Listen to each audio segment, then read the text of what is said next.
welcome back.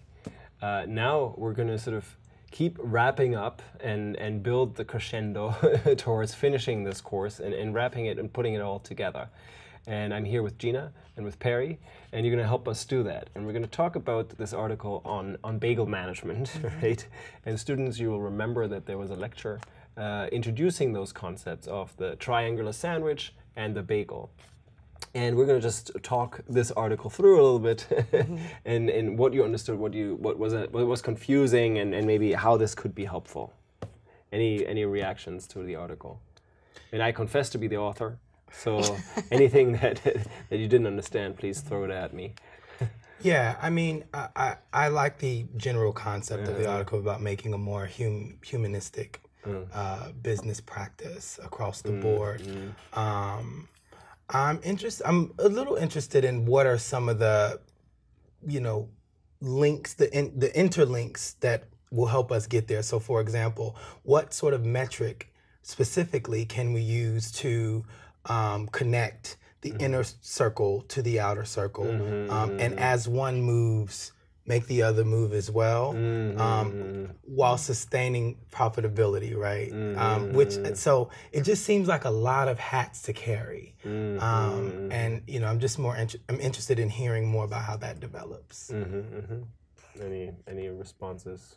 Yeah, I agree, and I think so much we talk about management, we don't apply that humanistic lens to it, and so I think this metaphor to me makes sense because it's food based, but it also represents the fact that there's a protection that we have to have, that inner part, and what drives that, and then what's that core that helps us to fundamentally change some of the things we need to change. So I love the metaphor, and I love that we are applying a more humanistic lens to how we manage our processes and people. Yeah, and I want to just reiterate, this is not the reality right now, right? But what I think is powerful, that this is a possibility, right? Because we as humans, we imagine things, we create stories, right? We write books, we make movies, we create this online course, right? This is out of our imagination, right? So much of management is also part of imagination. And how we want to organize is not fixed in stone, right? It's not like settled. There's no truth, no reality to it. It's a human endeavor. And we humans, we get to decide how we're doing it. So with these metaphors, I'm taking the liberty of just showcasing, what? We're not necessarily bound to keep managing the way that we've been in the past decade, the past decades, the past century, right? We've always had shifts in management and in approaches to it. Slavery used to be a big deal, right? At some point we said, you know what, that's no good. We honor the dignity core, right? We'll say, all right, we don't agree as a society that this model of management is a good one. I think we're at a point where we, again, sort of say, you know what, this model isn't working. The traditional model isn't working. It has a lot of issues, a lot of problems, and fundamentally, people aren't excited, aren't happy to be working in these kind of organizations, right? The Office is a big hit. People like just basically miserable at work. It's funny, it's comedic, it provides relief to those that empathize, and it has been a huge hit because so many people are suffering in that sense. So there are better ways, and this metaphor is just a way to say, you know what, we have this triangular shaped sandwich model, saying, you know what, maximization above everything, profitability is king, and whatever that may mean, we're going to drive everything. And humans are resources, right? We use that language. We're capital, we're assets, maybe the most important asset, right? Whatever that even means. But the language in itself is creating the story and supporting the story and saying, okay, if you're a human resource, how good do you feel about that? How great do you feel about being a human resource, or being somebody that just comes into the job because you're an instrument, you're a better computer, or maybe the computer hasn't been invented yet to do what you can do, right? So there are different ways of organizing. We shifted from a slavery model at one point to a model where we engage with each other with certain protection and limits, right? So this can happen again.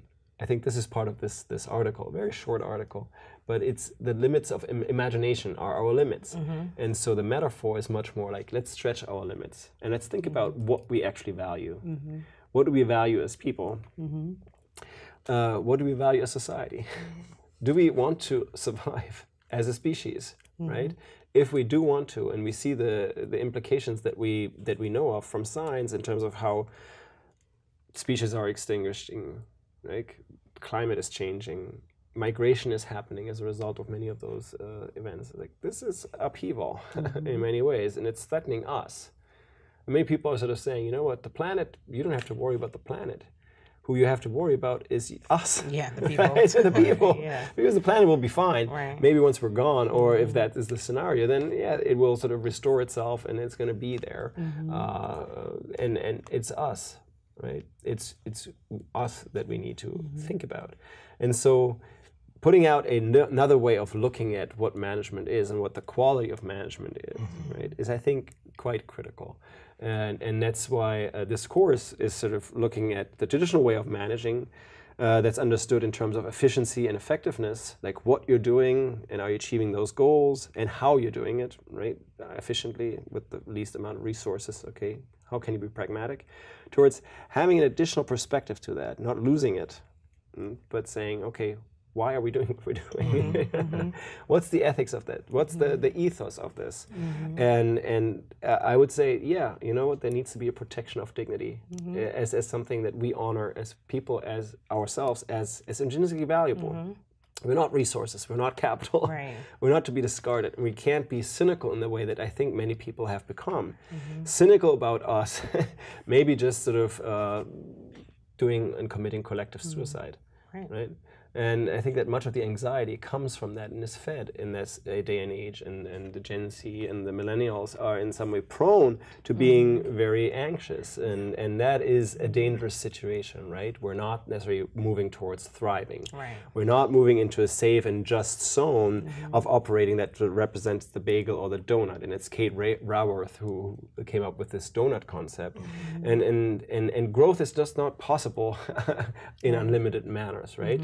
The BHAG that we talked about and other kind of concepts, yeah, they don't necessarily need to be connected to growth, right? Growth is not necessarily important in itself. Growth can be a means to an end to solve meaningful, relevant problems. And once managers understand that, and shift the metaphor of what success is and saying, you know what, the impact on the planetary boundaries, we can reduce it because we're problem solvers. Our brain allowed us to survive because we could fix problems, right? So I think we can be confident that we can fix those problems. They're fixable. We can. The question is, do we have enough people that actually do think like that, right? That they expend the energy on these kind of challenges. And those could be potentially meaningful challenges, right? Meaningful in the sense that people get excited about it. Yeah, who would not want to survive? Who would not want to thrive? Right? Who would not want to be treated with dignity? So this is the kind of perspective that I'm attempting to lay out with this metaphor of bagel management, right? And of course it's silly to some degree, and people will come up with the questions of the pragmatics, right? But it's not necessarily so much like how to do it. It's like, let's imagine an alternative perspective. Yeah. I think one of the things that was interesting about the way you spoke of it as a bagel, because your students don't like donuts. Right. And where I allow that metaphor to take me is the idea that young people need to start having a voice in how we move forward in the paradigms we use to move forward. And so what I imagine is sort of, in order to get over the triangle model, is to establish an entirely new paradigm where that becomes possible with the voices of young people. Because if you think about, if the goal is sustainability for the future, who has the greatest incentive to fight for the future other than people who have to live in it for longer than those who handed us that torch, right? And so, or them, I don't know if I'm considered young, but you know, so that's one thing that I thought about is like using the metaphor of the bagel even the donut as this imaginary space, even we can even involve that to involve the voices of young people, you know, consider their perspective type of deal. Yeah, because in a way it's language that allows us to manage, Right, right? right. Communication is critical. How we communicate is critical. So having metaphors, being able to convey meaning, etc., in different ways, that's critical, right? Yeah, to that point, I think a metaphor is important because it really, to your article, shapes how we think and feel and act and respond on something. You know, the donut concept doesn't resonate with me. When you say bagel, to me that makes sense. And then you talk about humanistic approach to it, that makes sense. Preserving the core dignity and our well-being, that makes sense. And so it really is, when you start talking about metaphors, it resonates because it forces you to think and feel and shape how you respond to it or act within it. Right. So students, I'm turning to you and I'm suggesting that that's what we're talking about here in this course after all, is how we shape our imagination, how we're able to revisit and re-envision management in this time. And management is maybe understood better as our ability to organize and solve problems. And the bagel can be a concept that we understand, like what kind of problems are we focusing on? Because problems, there are many. And the ones that are relevant right now seem to be the ones on the level of the environment and of the level of society, as well as the level of individual dignity, right? And that needs to be respected. So I want to close with that and just suggest to you that this may be something that can spark ideas for you as your role going into the job markets, in what way you want to contribute.